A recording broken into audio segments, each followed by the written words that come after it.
I used to believe that dedication would eventually be rewarded. Until the day I opened that old document folder. That afternoon, I stopped by my parents' house in Salem, Oregon, like I did every weekend. My mother, Denise, wasn't tech-savvy, so I often helped her check bills, organize tax papers, and scan important documents.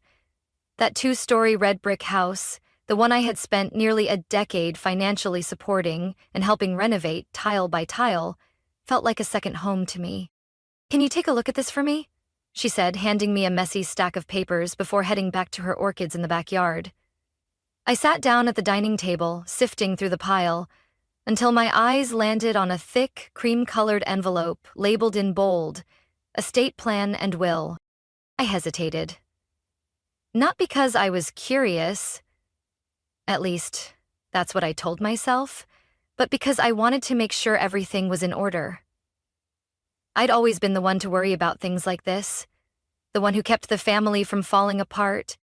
But as I flipped to the asset distribution page, I felt a tight pressure in my chest. Everything, and I mean everything my parents owned. The house, over $450,000, 0 cents in savings, the new SUV, even Mom's wedding ring was clearly stated to go to Samantha, my younger sister. And me? Not a word. Not a single mention beyond the vague line, "We love both our daughters." I clenched the paper, my knuckles turning white. Every memory of working 2 jobs to help pay their mortgage, of driving through snowstorms to deliver Mom's medication, of fixing plumbing, replacing shingles. Each of them felt like they had just been slapped out of existence by that cold, printed sentence. I heard my mom re-enter the house, her footsteps light behind me. "Hannah, did you find the statement?" I stood up, will in hand, and turned around. My voice was calm, unavailingly calm. "Mom, is this real?" She froze, her eyes glancing at the paper in my hand. "Oh, Hannah, what does that mean?" I cut her off, my throat tight but each word sharp. "A lifetime of caring for you and Dad, and I'm written off like I never existed?" My dad, Richard, walked in from the living room just then, coffee mug in hand. He set it down with a sigh, like he was about to comment on the weather. "You don't need to react like this, Hannah. You're doing fine. Samantha, she's still figuring things out." I let out a laugh, humorless and dry. "Figuring things out? She's 30. She changes jobs every 3 months, lives off you two, and can't pay her own phone bill. I'm the one who paid your mortgage for the last 3 years, the one who fixed the roof last winter, the one who's kept this house from falling apart dollar by dollar."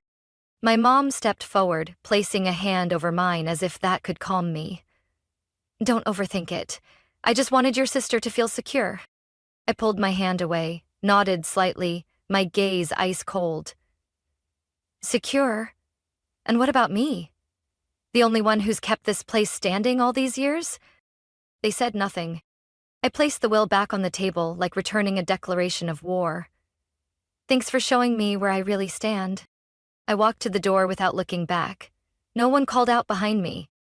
And for the first time in years, I didn't feel hurt. I just felt empty. A quiet, hollow kind of emptiness that chilled me to the bone. I never returned to that house after discovering the will. 2 weeks passed in silence, no calls, no messages, like I had never existed in their world. I told myself if they had even a shred of conscience, they'd reach out. But instead of an apology or explanation, what I got was a message from Dad. "Hannah, this month's mortgage is due. Can you transfer it soon? Deadline's Friday." I sat frozen, staring at the message in disbelief. Part of me almost laughed. No mention of what happened, no asking if I was okay. Just a demand like I was their default ATM. I typed back, every word like ice. "I think Samantha can handle it. That house is hers now, right?" Then I set my phone down and didn't wait for a reply. 10 minutes later, the screen lit up again. This time, it was Mom. "Hannah, don't do this. We need to talk." I didn't answer. I wasn't sad. I wasn't even angry anymore. Just a kind of ruthless clarity had taken the place of every fragile hope I once held.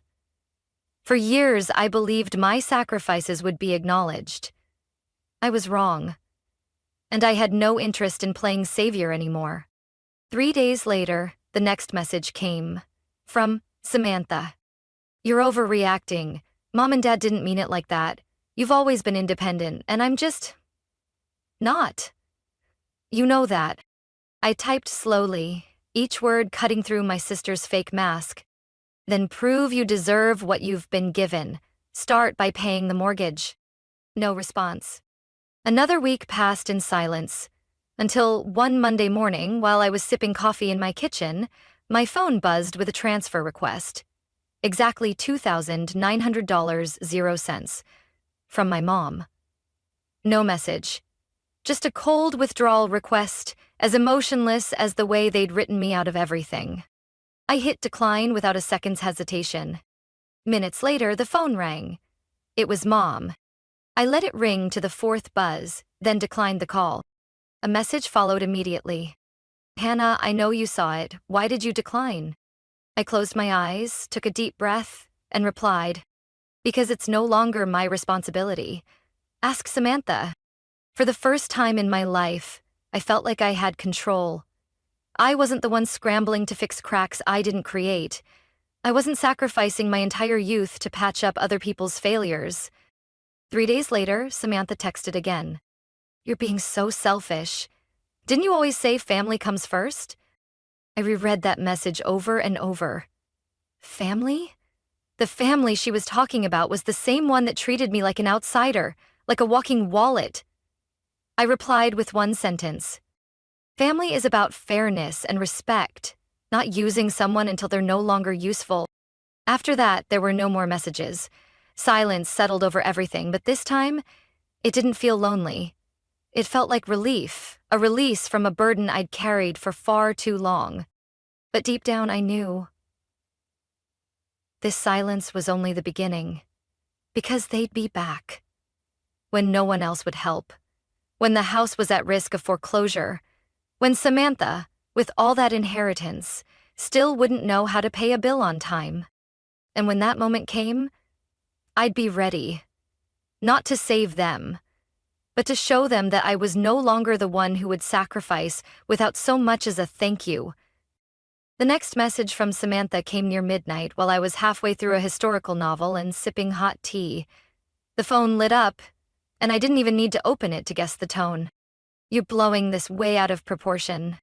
I scrolled and kept reading. Everyone's already stressed out. Why are you choosing now to be dramatic? It's just a few payments. You've always done it. A dry laugh slipped from my lips, without any humor at all.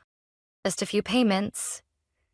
Easy to say when you've never paid a utility bill in your life. I typed back.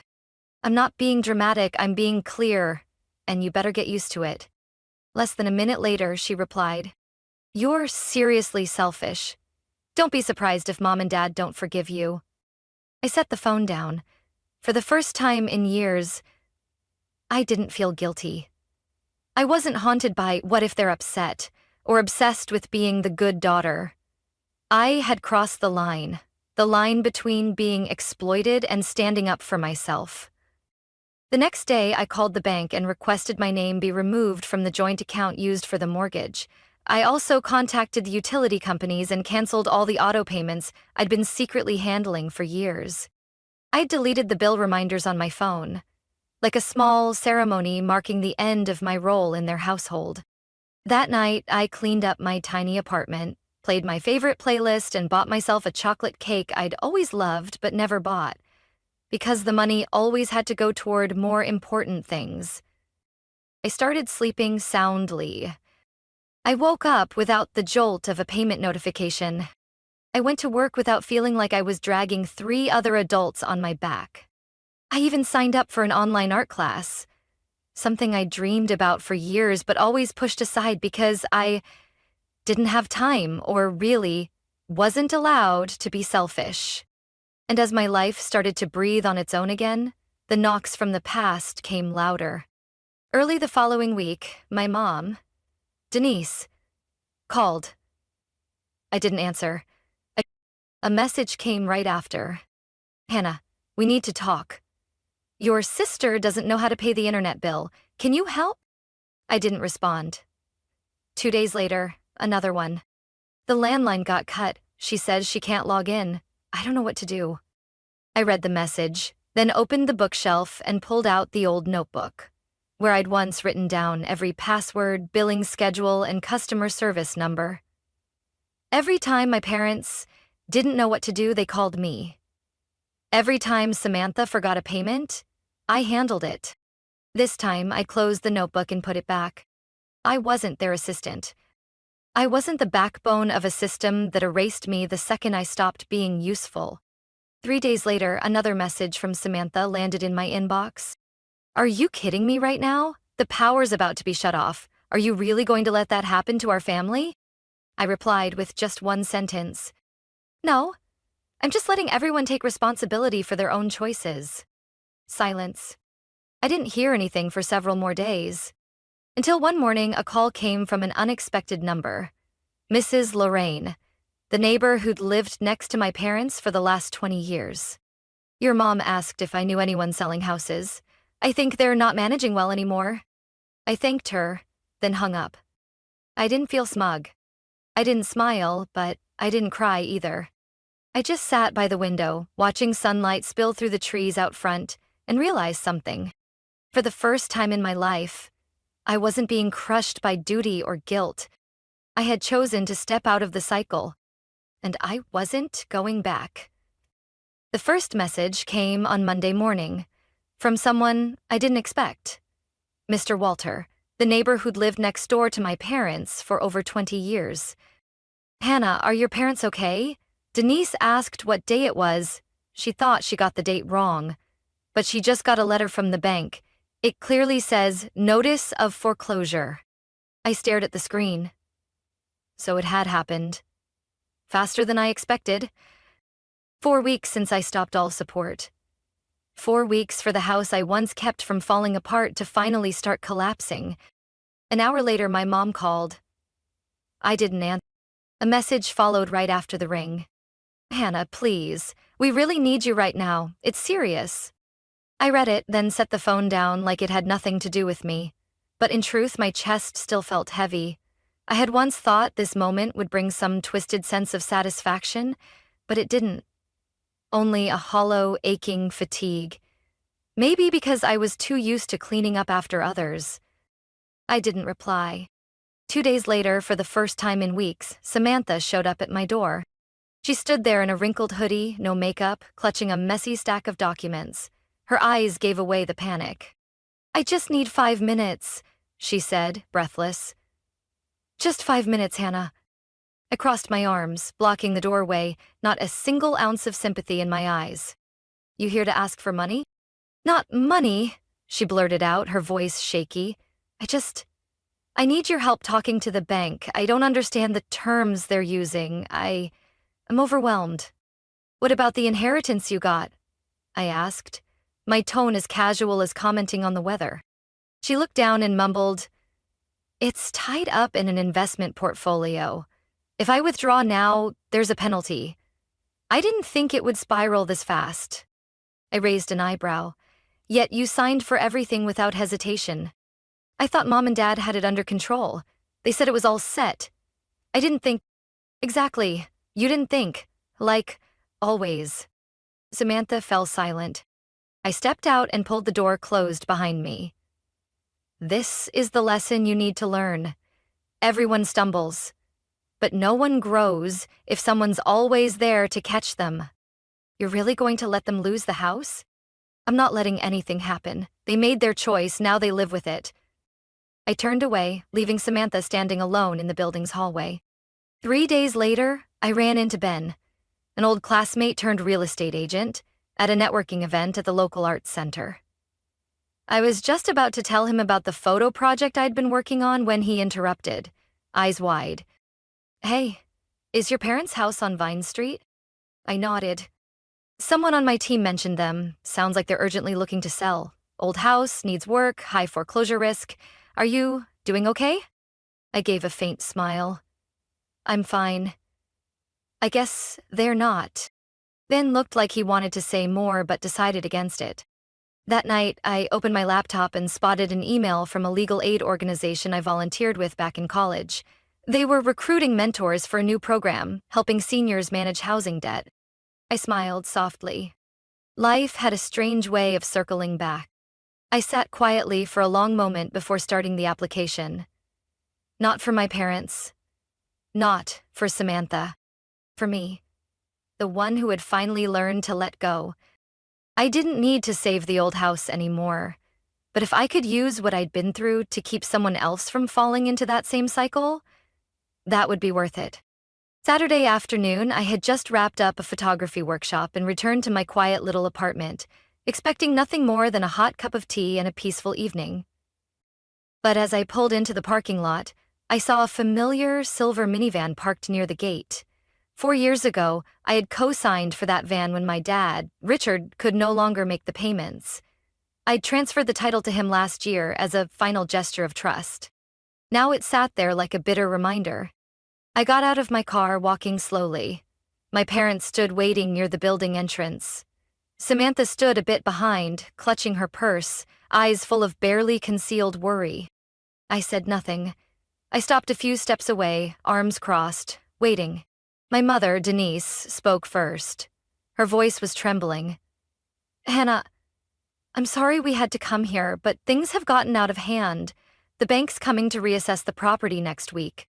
My father continued, his voice lower and wearier than I'd ever heard. We made a mistake, I know that, but if the house is taken, your mother won't be able to handle it. I looked straight at him, my gaze colder than it had ever been. Then why, when writing the will, did you decide I wasn't worth including? He dropped his eyes, fingers fidgeting with the edge of his coat. Back then, we thought you'd be fine. You've always been strong. But Samantha, I interrupted, gets to fail, gets forgiven, and inherits everything. I turned to face my sister. She pressed her lips together, said nothing. No denial, no excuse. I gave away my youth, I said, my voice quiet but every word sharp, without conditions. And in return, I got disregard. And the assumption that Hannah will take care of it. I'm not in that role anymore. My mother's tears fell. We didn't know it would come to this. Can't you help? Just a little, just for a few months until things stabilize. I shook my head, a breeze in my chest sweeping away years of obligation. I'm not saying no because I can't help. I'm saying no because if I do, everyone will go right back to believing they never need to change. Samantha finally spoke, her voice small and broken. I didn't realize it would get so complicated. I thought it just needed time. I didn't think you'd walk away so fast. I looked at her, for the first time in weeks. I didn't walk away fast, I warned. I waited. I hoped. But our family chose to ignore all of it. So, this is really the end? My mom whispered, tears still fresh on her cheeks. I looked at her. The woman who once rocked me to sleep, who I'd brought medicine to, taken to the ER, cooked for after my dad retired. And I saw, clearer than ever, the line between blood and actual love. I didn't end this, I said. It ended the moment you decided who deserved to be named and who didn't. No one said a word. The late autumn wind whistled through the bare trees, carrying with it a chill that no jacket could warm. I stepped up onto the porch, pulled out my keys, and unlocked the door. Before walking inside, I turned back one last time. I hope you find a way, but I'm no longer the lifeline for this family. I looked at Samantha and spoke slowly. If you truly want to grow up, this is your chance. I've stepped off the merry-go-round. Now it's your turn. I walked in and shut the door behind me. The sound of the wind in the hallway drowned out their footsteps as they left. I stood quietly in my living room, afternoon sunlight casting a long beam across the floor through the glass. No tears. no heartbreak, just a silence, peaceful. I thought that after that final confrontation, they'd go quiet. I had hoped the truth would make them reflect and quietly step back out of pride. But I overestimated the self-awareness of people who've always lived off others. A week later, I got a message from Olivia, a close coworker at the art center. "Hannah, are you on Facebook? You should check your mom's page. She's posting some unbelievable stuff." My hand trembled slightly as I typed Denise Baker into the search bar. Her timeline was filled with emotional posts, flower photos, and inspirational quotes, but what made me freeze was one standout post, with a picture of our old house attached. It's heartbreaking when your own daughter turns her back on family, abandoning sick and aging parents, refusing to help in our time of need. After everything we sacrificed for her. Over 80 shares. The comments were full of sympathy, comfort, and judgment for the ungrateful child. I bit my lip, scrolling further, and saw another post. This one from my dad, Richard. "We thought Hannah was someone who loved her family, but when we needed her the most, she walked away without a word. The house is about to be taken, and she acts like nothing's happening." Then came a post from Samantha, with a clearly mocking tone. "Some people are only kind when they're above you, looking down. But when family asks them to step down and help, they choose silence. That's today's version of strong, I guess." I gripped my phone tighter. I wasn't angry. I wasn't even shocked. I was tired. When guilt didn't work on me anymore, they turned to public shaming. But they forgot one thing. I wasn't silent anymore. That night, I opened my laptop and logged into my Facebook, which I rarely used. I made a single post. No background color, no fancy design. But every word was clear as daylight. My family is sharing a one-sided story, so, to be fair, here's the truth from my side. I attached a photo of the will, with Samantha's name as the sole beneficiary. I posted snapshots of the mortgage payments, utility bills, insurance, all under my name. Then I included the last text I got from my mom, asking for $2,900.00 to save the house. I ended with one line. My silence wasn't consent. I was just waiting for the right moment to tell the truth. That moment is now. Within 10 minutes, the first comment appeared. "Hannah, you seriously did all of this? I can't believe it." An old friend commented. "You're one of the kindest people I know. Don't let anyone make you doubt that." Then, one by one, people started sharing the post. Some who had known my parents chimed in, many expressing surprise. I always thought Samantha lived pretty recklessly. Now it makes sense. No one should be taken advantage of like that, especially not by their own family. My post spread quickly, not because it was sensational, but because it was real. It was honest, and it didn't shy away. 2 days later, my mom took down all her posts. My dad deactivated his account.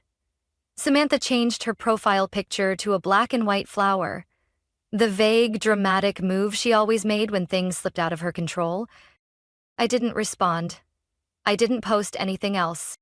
I just sat in my apartment, listening to the rain tap softly on the window, and for the first time, felt justice on my side. I didn't need an apology. I didn't need them to bow their heads. I just needed them to stop. And it seemed, finally, they understood that I wasn't someone they could manipulate anymore. One post, enough to end the years I'd been forced into silence. And now, I was writing the next chapter not on social media but in real life. Since that day I posted, I haven't heard a word from Mom, Dad, or Samantha. Everything has been as still as a forgotten lake after a storm. But not the silence of waiting. This was the silence of acceptance. They had lost the only person who always came back after they broke everything.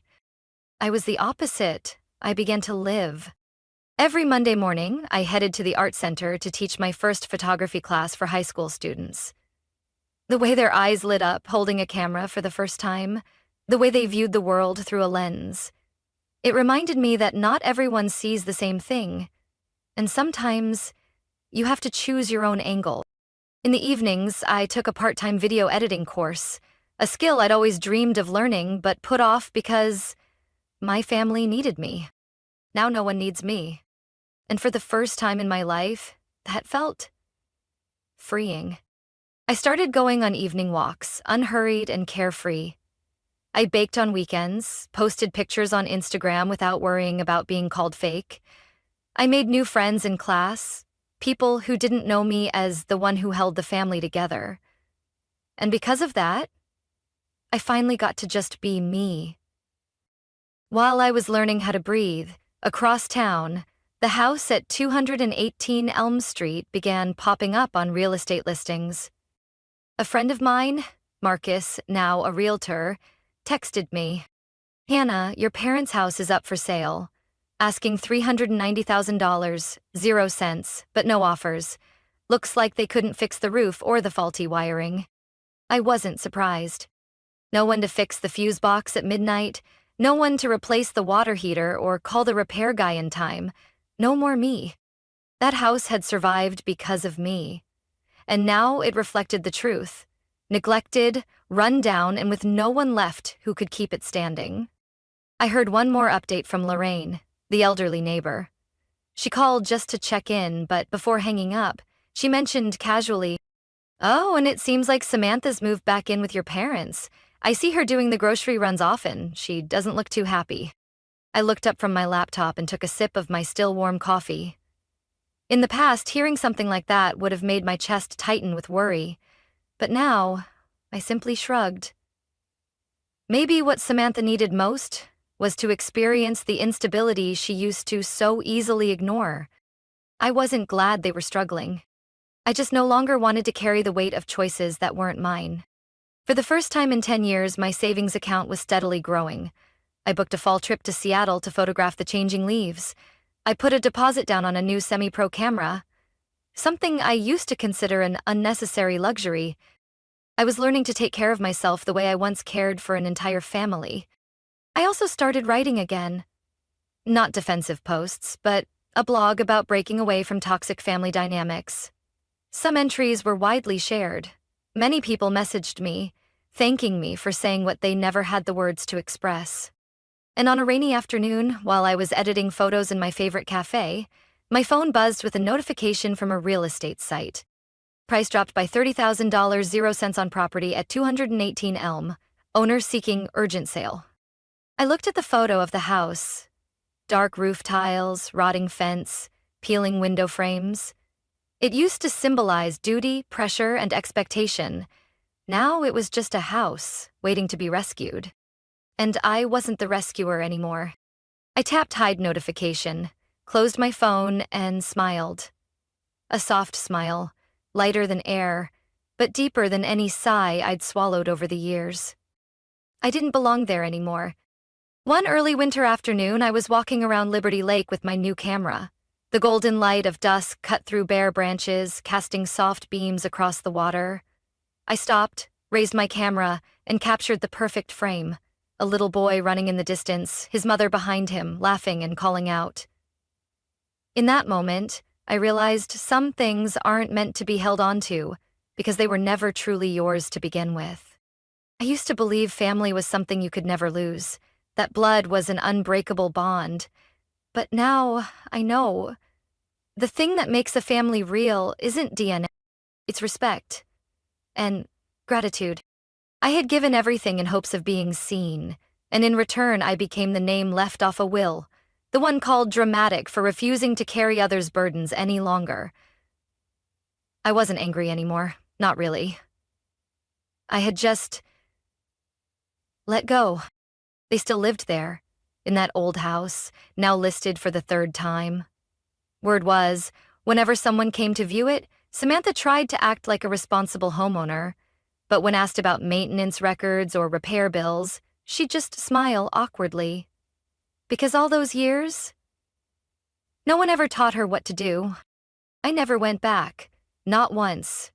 My mother once sent me a handwritten letter, sealed in a familiar blue envelope with handwriting I knew by heart.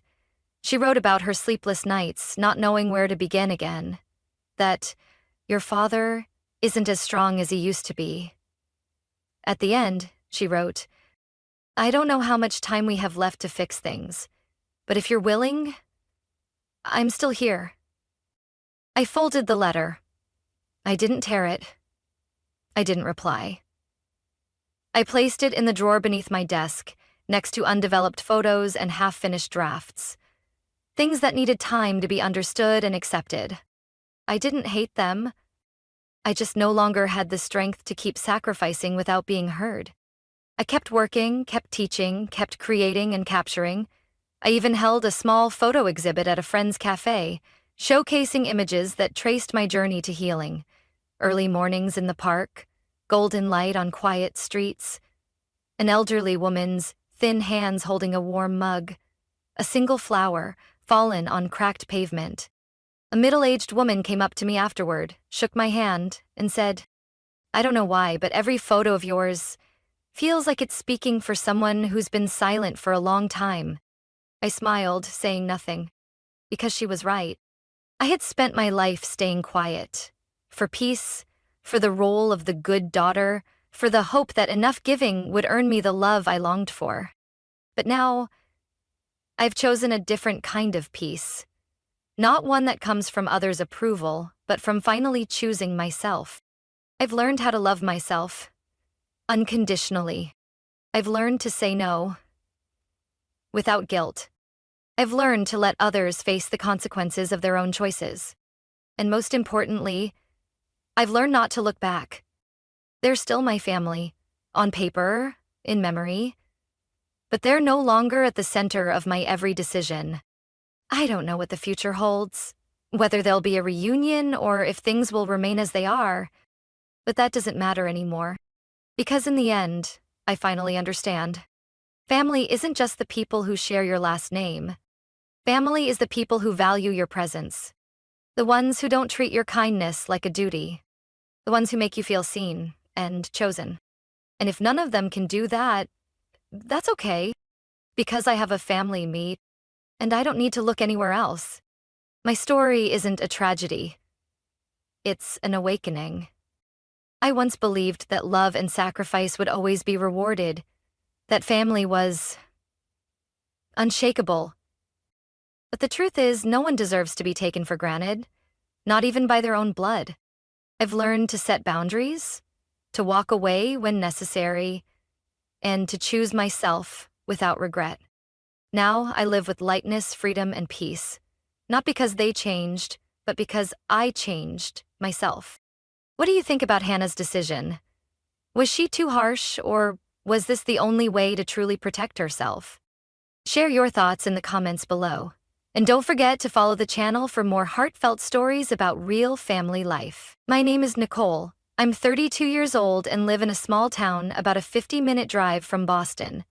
Every morning, I make myself a cup of espresso, listen to the weather report, then walk to my office just over a block away from home. I'm the co-founder of a biotech startup in the healthcare field. A job that's not easy to explain, especially to people who think office work just means data entry all day. My family never understood what I do, or maybe they never really cared to. To them, I've always been the weird younger sister, the one who dressed simply, never wore much makeup, and was always glued to her laptop or in some meeting. Claire, my older sister, is the one they're proud of. She's 3 years older than me and has always been the perfect daughter in their eyes. Beautiful, graceful, soft-spoken, and charming. Even in family photos, I was just a faint shadow behind Claire's spotlight. On Thanksgiving or Christmas, relatives would gather around her with praise. Claire, you look stunning in that dress. Or Claire, your new boyfriend's a doctor. Impressive. And me? If anyone even remembered I existed, the line was always, Nicole, yeah, she's doing something in biotech, I think. They spoke as if I were a footnote at the bottom of the page. I used to think if I worked hard enough, if I stayed behind the scenes and carried the load, then one day my parents would finally see me and be proud just like they were of Claire. But no, all the attention, all the expectations, all the compliments, they were always hers. And me? I was always distant, dry, hard to talk to.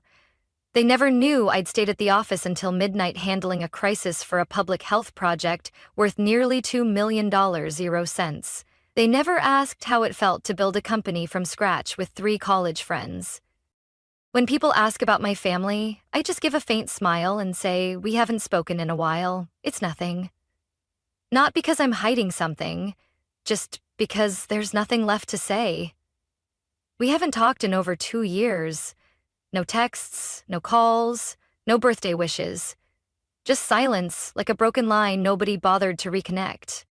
I used to believe family was the place you could always return to. But one day, on my mother's birthday, that belief shattered. It was late March. I had just closed a successful funding round with an investment firm from New York. I planned to take 3 days off and fly back early to help my parents prep for Mom's birthday, like I always did. Nothing fancy. I just wanted to help out, like always. When I called to let them know, it was my dad who picked up. I'm planning to come back early. Let me know if there's anything you need me to pick up or prepare, I said. I still remember his voice. Not angry, just strange. A short pause, then he cleared his throat. Nicole, if possible, don't come home this year. I froze for a second, thinking maybe he was worried I was too busy with work. It's okay, Dad. I've already cleared my schedule. I really want to be there. This time, his voice was firm. Claire is bringing her new boyfriend. He's a CFO. Well-spoken, clearly successful. Your job? Well, it's hard to explain. You showing up would just invite comparisons and make things awkward. So, it's best you stay. I went numb. My chest tightened, a cold sting crawling down my spine. I gripped the phone and said through clenched teeth, "Are you saying I make the family look bad? That I shouldn't come home because I'm an embarrassment?" He didn't take it back. In fact, he doubled down.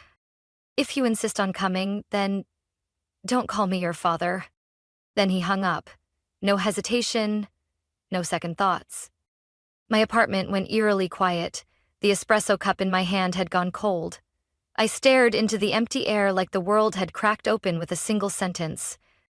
I didn't cry. I just sat there. And for the first time in my life, I realized something. I was no longer part of the family I had tried so hard to hold together. I sat there in my familiar armchair by the window, early spring sunlight pouring through the white curtains, unable to warm the chill inside me. My father's words echoed again, clear and final. "If you insist on coming, then don't call me your father." I looked down at my hands. My fingers trembled, not from anger but from something deeper, the breaking point.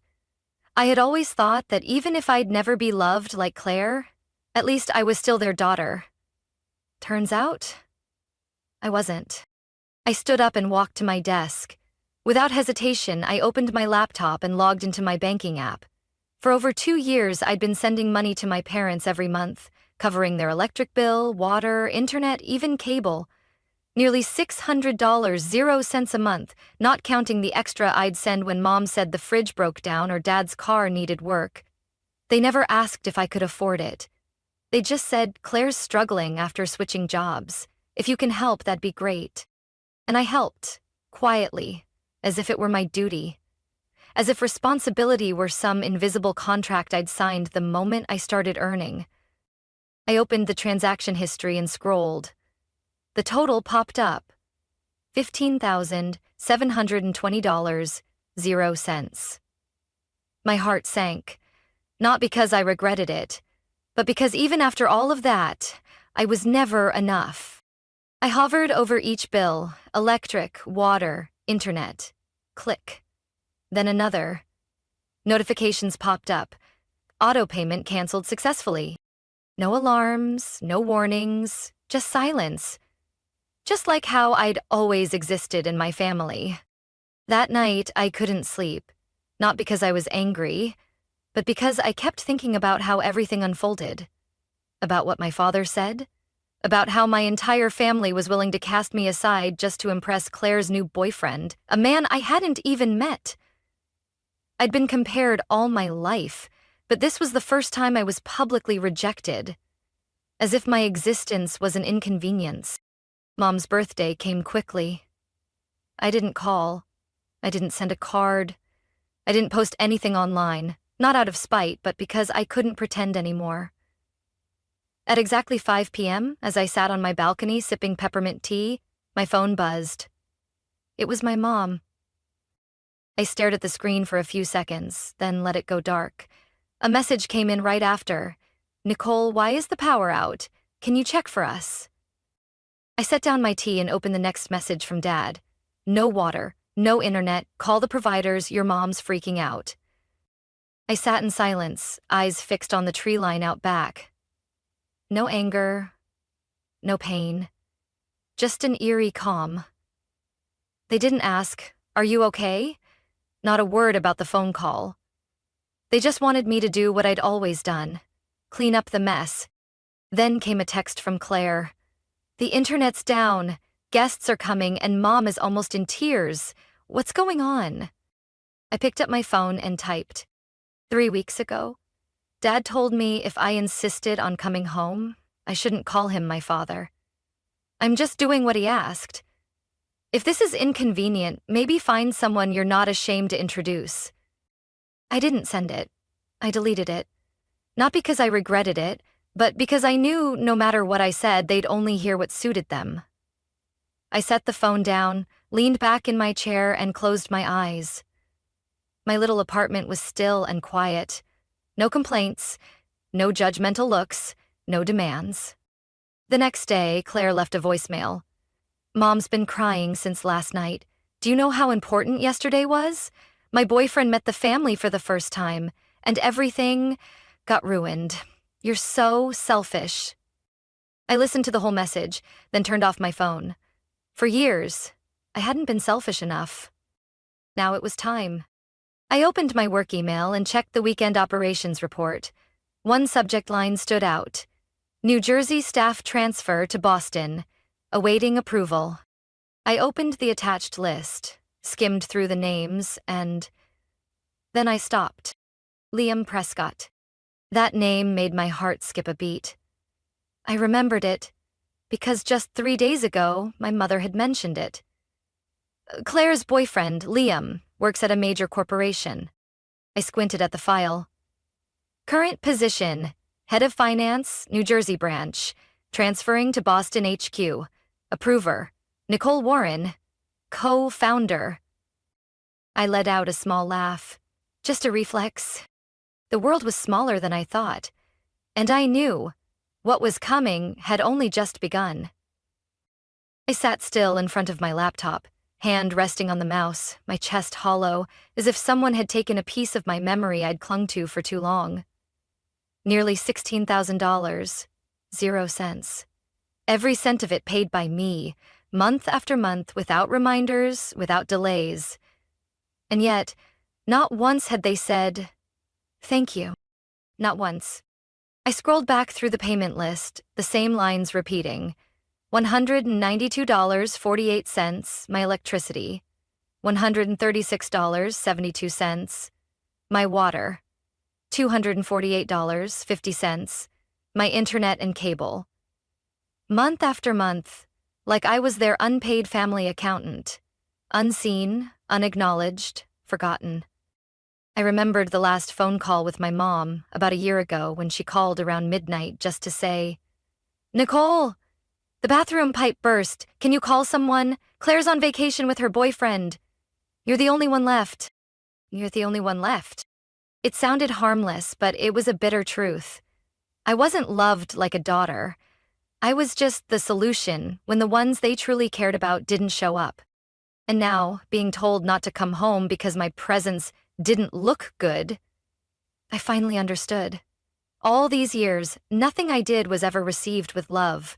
I was only remembered when a bill needed paying or a problem needed fixing, but when I needed something, no one was there.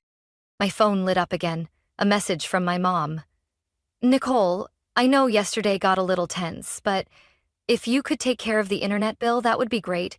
Claire is trying to keep things calm with the guests." I stared at the message like an outsider. No apology. No mention of the cruel rejection from my father. Just another request, like always. I set the phone down without replying. I stepped outside onto the porch, sitting in the wooden chair under the fading April sun. Boston wasn't warm yet, but the crisp air somehow made me feel clearer. I thought about Liam, Claire's new boyfriend, and now my incoming employee. The irony. My family excluded me from Mom's birthday because of him, while he was about to report directly to me. If life were a comedy, this would be its finest punchline. I returned to my desk and opened the email. The subject line stood out. New hire confirmation, Liam Prescott.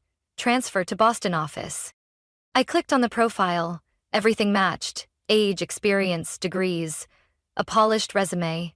Exactly the kind Claire would go for. Educated, established, charming on paper. I looked at the attached photo. Something familiar. Then I remembered. We'd briefly met at a conference about 6 months ago. He shook my hand and politely called me co-founder Warren, but neither of us made the connection. Or rather, I never cared enough about Claire to know who the man beside her was. Now I had a choice. Approve the transfer, or deny it. But I knew I didn't need to do anything. Life had already written the perfect script. I just needed to sit back and see what would happen when Claire found out her boyfriend reported to the sister who embarrassed the family. The next day, Liam arrived at the office. He stepped into mine with a folder, his face slightly tense. When I looked up, his eyes paused on me, then widened in shock. "Nicole?" he asked softly. I smiled faintly, calm and composed. "Welcome to Pacific Genomics. I'll be reviewing the entire financial plan for this quarter. I look forward to working with you." Liam froze. His face flushed, then turned pale. No one in my family knew I co-founded this company. No one had ever asked what I really did. They just assumed I was some low-level desk worker. I said nothing more, just slid the contract toward him. Liam took it and quietly left the room. I leaned back in my chair. I wasn't happy. I wasn't sad. I just felt like the wheel had finally turned. And this time, I didn't have to say a word. The truth had spoken for itself. The morning of my mother's birthday, the Boston sky was unusually gray. A thick fog hung in the air, making everything look blurred, like the world itself was bracing for something to unravel. I poured myself a strong black coffee, sat by the window, and stared at the empty yard. I didn't plan to do anything. No texts, no calls, no birthday post. I just wanted things to play out exactly as they were, without me.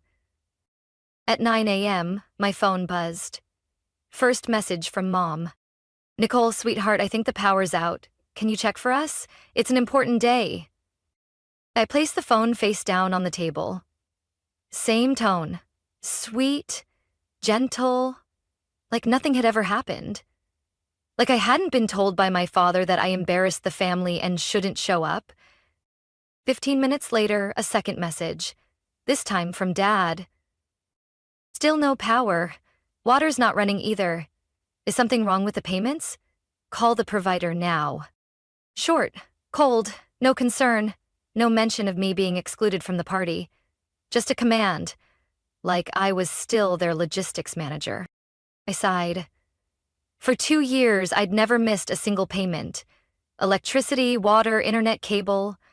I canceled them all, one by one, the night my father hung up, and severed everything, because I was hard to introduce. And now, on the very day Claire was introducing her boyfriend to the family, the house was in chaos. No electricity, no water, no internet. Exactly as expected. By 11 a.m., the messages came flooding in. "Mom, Nicole, please, I'm begging you. Guests are arriving. Can you just help this once?" "Dad, no electricity. We can't cook. Where are you? Take care of this now." "Claire, seriously, Nicole, today is special. Mom's about to cry. There's no internet. I can't call anyone. I'm losing it here. Can you stop being selfish?" I leaned back. My coffee had gone cold. The texts didn't make me feel vindicated. They didn't satisfy me. All I felt was emptiness. A quiet, unwavering emptiness. Then the phone buzzed again. A video call from Aunt Sharon, the only person in the family who still sent holiday messages, even if I rarely responded. I hesitated, then answered. Her old kitchen came into view, lit only by a phone flashlight. She looked tired, eyes slightly red. "Nicole," she said softly. "Your mom's in a panic. The house is dark, everyone's running around, and no one knows what to do." I said nothing, just looked at her. She paused, then added, not accusing, not defending. "What happened? You've never missed your mom's birthday. I know you have your reasons, but say something." I took a deep breath, keeping my voice steady. "My dad said I made the family look bad, told me if I insisted on coming, I shouldn't call him my father anymore. What do you think I should do after that?" Aunt Sharon froze. Her face changed in an instant. In the background, I heard noise. My mother saying loudly, "She's probably just sulking. No one would be heartless enough to do this." Then a sharper voice. "Claire, Liam's almost here. Someone call the power company already. I can't believe she did this to us today." I gave a slight, joyless smile. Aunt Sharon heard everything. She didn't defend anyone. Didn't say a word. And then, unexpectedly, the screen shifted. A new face entered the frame. Liam. Same neat suit, same polished expression as in his resume. He stared at the screen and blurted out, almost involuntarily, "Nicole?" Everyone went silent. "You're Nicole Warren, the one who runs Pacific Genomics?" I nodded, eyes steady. A long pause. Then Liam turned to everyone in the room. "She's my direct superior. And the one who approved my transfer to Boston." Stunned silence. Claire's jaw dropped. My parents froze. No one said a word. I calmly replied, "Hope your introduction today goes well." Then I ended the call. After the call, I set my phone down without another word. Outside the window, the dim afternoon light filtered weakly through the thick gray clouds. Everything around me was so quiet, it barely felt real. No voices, no follow-up texts, no calls. Just me and a strange, weightless sense of relief, after a truth revealed, not by me, but by them. I didn't need to expose anyone, I just stayed silent, and let everything unfold exactly as it was meant to. Liam had confirmed it clearly. I was his superior, the co-founder of Pacific Genomics, the company they assumed I was just some desk worker for. In that moment, my family's kitchen became a stage where the masks fell, one by one, and no one could stop them. And Claire, my sister, the one who once whispered to Mom that Nicole should pick a job that's easier to introduce, now stood frozen beside a birthday cake that hadn't even been lit. She had tried so hard to impress her boyfriend with empty compliments and a picture-perfect family, but in the end, it was that very boyfriend who called me boss in front of everyone. I could picture the scene like I was watching a replay. My mother, so flustered she nearly dropped the cake tray. My father, red-faced, gripping the edge of the table. And the relatives, those who only showed up for food and judgment, sitting in stunned silence, eyes darting around as they tried to process what just happened. And Aunt Sharon still had the call going, her gaze no longer curious, but something closer to respect. She didn't say much, just gave me a small nod before ending the call. That evening, I got the first message from Claire. Long, messy, a mix of anger and desperation. "You knew all along, didn't you? You let it happen right during the party? Mom's been crying all night. Liam doesn't even know how to react. Don't you think that was cruel, Nicole?" I watched the message pop up on my screen, but didn't open it right away. I made a cup of ginger tea and sat on the couch, letting the steam ease the tightness in my throat. I didn't feel joy, but I didn't feel guilty either. After about 10 minutes, I finally hit reply. Just a few lines, no need for more. You say I was cruel? I was just at home. I didn't start the video call. I didn't call myself his boss. I didn't do anything. And if a single truth was enough to ruin the whole party, maybe that party was never built on anything solid in the first place. I hit send. I wasn't waiting for a reply. Half an hour later, my phone buzzed again. This time, it was my mom. The message was short. I never expected you to choose this way to get back at the family. I closed my eyes and leaned back in my chair. Get back? Is that what they thought this was?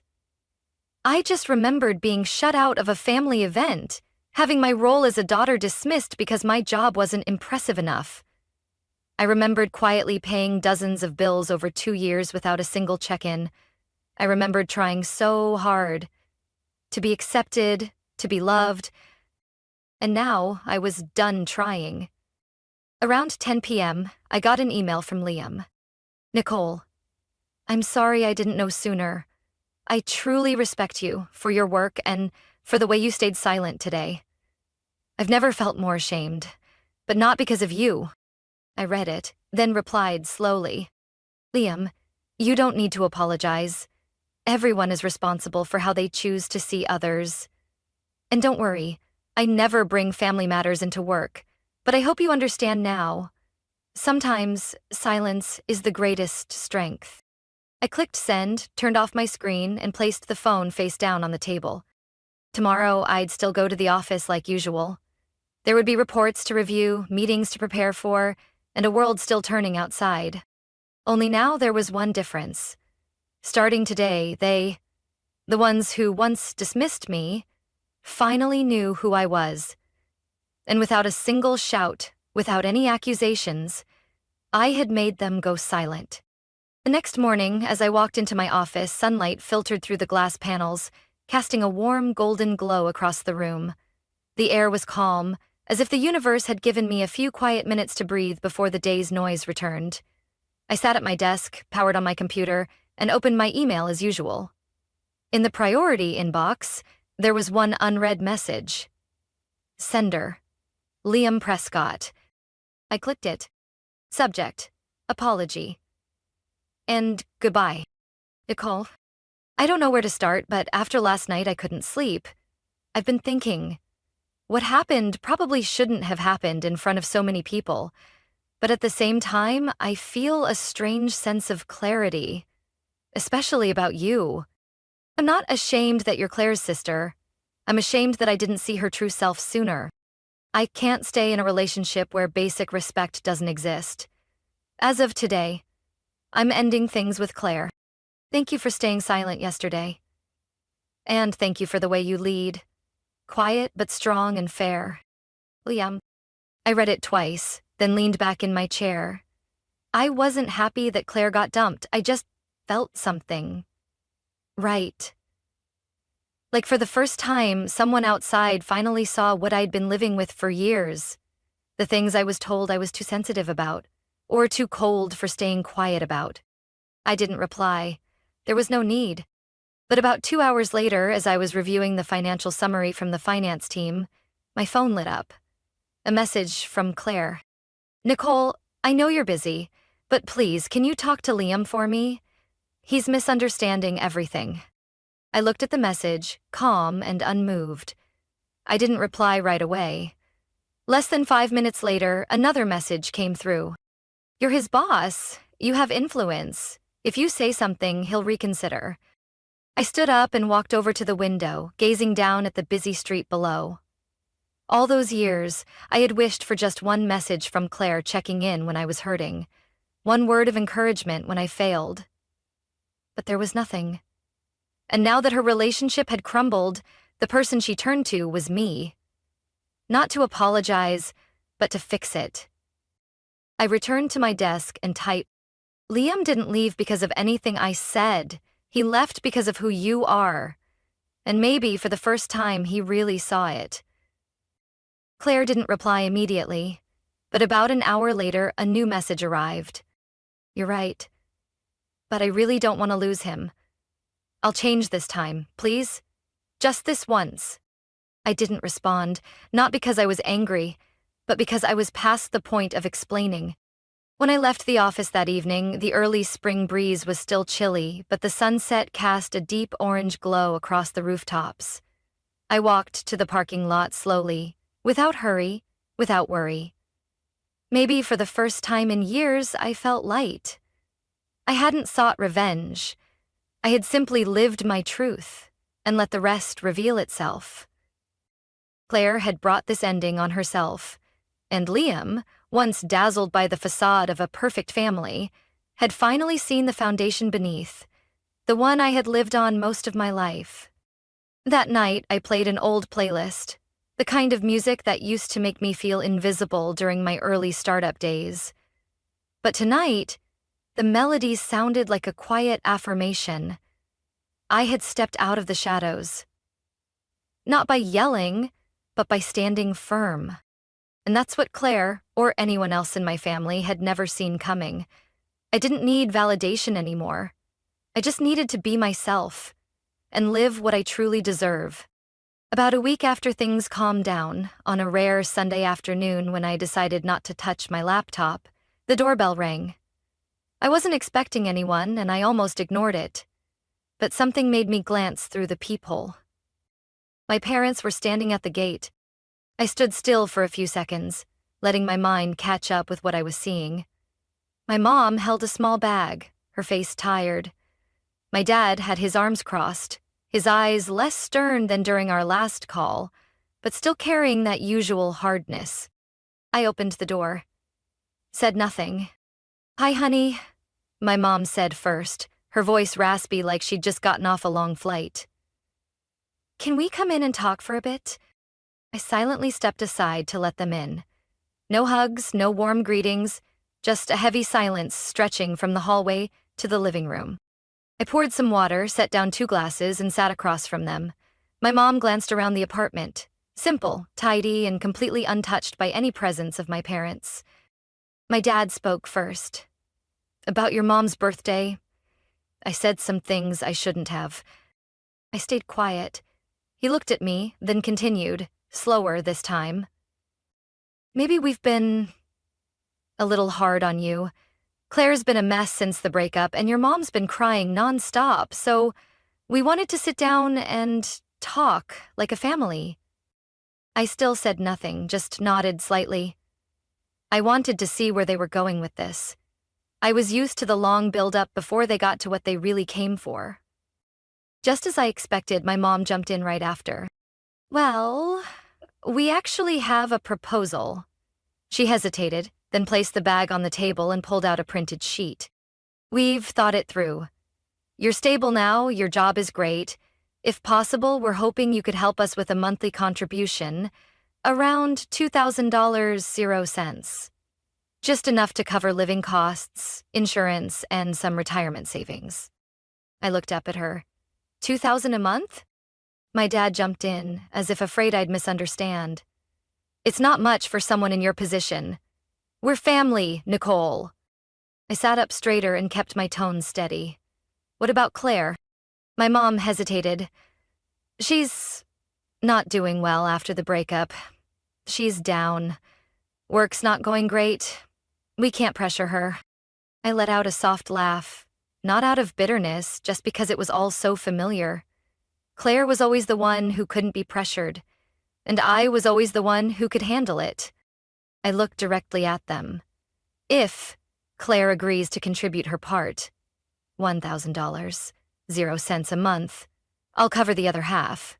If not, I'll need a legal contract, one that clearly states when you both pass, all assets, including the house, will belong to me." Silence filled the room. My father furrowed his brow, his face flushing red. "Are you seriously giving your own parents conditions?" I didn't blink. "Not conditions, principles. I already spent nearly $16,000.00 on this family over 2 years without anyone ever acknowledging it. If you want me to continue, then things need to be clear." My mother turned to my father, her voice starting to waver. "Maybe we should talk it over?" But he shot up from his seat, slamming his hand against the wooden table, making the glasses rattle. We raised her for over 20 years, and now, when we ask for a little help, she demands a contract? Unbelievable. I stayed seated, my eyes locked on him. Dad, I don't owe you. If you think raising me was some kind of investment that needs a return, we can calculate it, line by line. But I won't pay for it with silence anymore. He looked like he wanted to argue, but froze, lips pressed tight.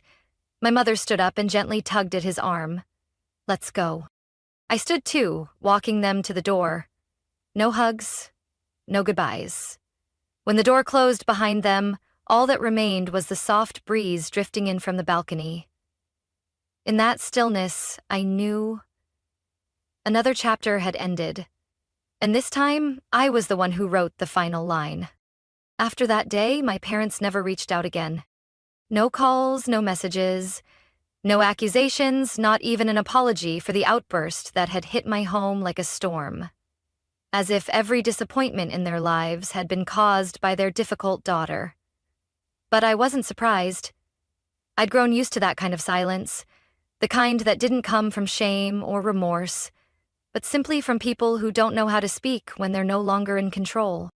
I kept living my life, quiet mornings with coffee, strategic meetings that ran late into the evening, signing deals with partners who once doubted a young woman could run a biotech company. And through it all, I stopped feeling guilty. I stopped thinking I was wrong for saying no to being the backup wallet, the default caretaker, just because I could handle it. Because eventually you have to understand, love can't be measured in monthly payments, and it can't be forced through a sense of duty. If affection only exists as long as the bills are paid, then it's not family. It's a transaction. I started cutting the invisible strings that tied me to the roles they had assigned me. I no longer used a family photo as my phone wallpaper. I didn't remember Claire's birthday. I didn't mark the holidays to send a little something. I no longer hovered over guilt-ridden messages. I learned to put the period myself, instead of waiting for them to start with an apology. One day, during a team meeting, Liam, now officially our company's head of finance, walked in with an investment report. He worked with focus, professionalism, and always kept a respectful distance. We never talked about Claire, not once, and I appreciated that. Some things, when fully understood, are best left unspoken. That afternoon, as I left the office, it was drizzling. I stopped by a familiar cafe, choosing a seat by the window. On the wall was a carved wooden sign. Home is not always a place. Sometimes, it's a choice. I sat there, sipping a hot latte, reflecting on the path I'd taken. There was a time when I believed that if I just stayed quiet, gentle, and responsible enough, I would eventually be accepted. But the truth is, if you let people get used to disrespecting you, they'll start seeing your sacrifices as obligations, and your silence as agreement. I chose to stand up, not to go against my family, but to protect myself. I chose to set boundaries, not because I'm selfish, but because I finally understood. Self-worth can't be defined by someone else's pity or sudden needs. And if someone were to ask me, Nicole, do you regret not helping your parents when they needed you? My answer would be, I regret that it took me so long to realize I deserved more than that. Because real family is where you're seen as a whole person, not a wallet, not a stand-in, not the fallback plan for people who always put you last. I know my story might be hard for some people to accept. In our society, refusing family duty is often seen as ungrateful. But try stepping into my shoes. The daughter who was shut out for not being polished enough to introduce. The one who paid tens of thousands in silence and never once heard, "Are you okay?" I didn't choose family in the traditional sense. I chose myself. What about you? Do you think I was too cold? Or did I finally learn how to love myself at the right time? Share your thoughts in the comments, because sometimes your story might be the light someone else needs when they're struggling between duty and freedom. And if you've ever felt alone in your own family, believe me, you're not. Nicole's story is a powerful reminder that no one is obligated to sacrifice themselves for a relationship that only carries the label family but lacks respect. When you learn to set boundaries, choose self-love, and stop letting your kindness be taken for granted, that's not selfishness. That's growth. Nicole didn't seek revenge. She chose dignified silence to reaffirm her worth. And sometimes the firmest action is the very first step to real peace. What do you think of Nicole's choice? Was she too harsh? Or was she simply protecting herself after years of being hurt? Share your thoughts below, and don't forget to follow the channel for more deep and meaningful stories about family.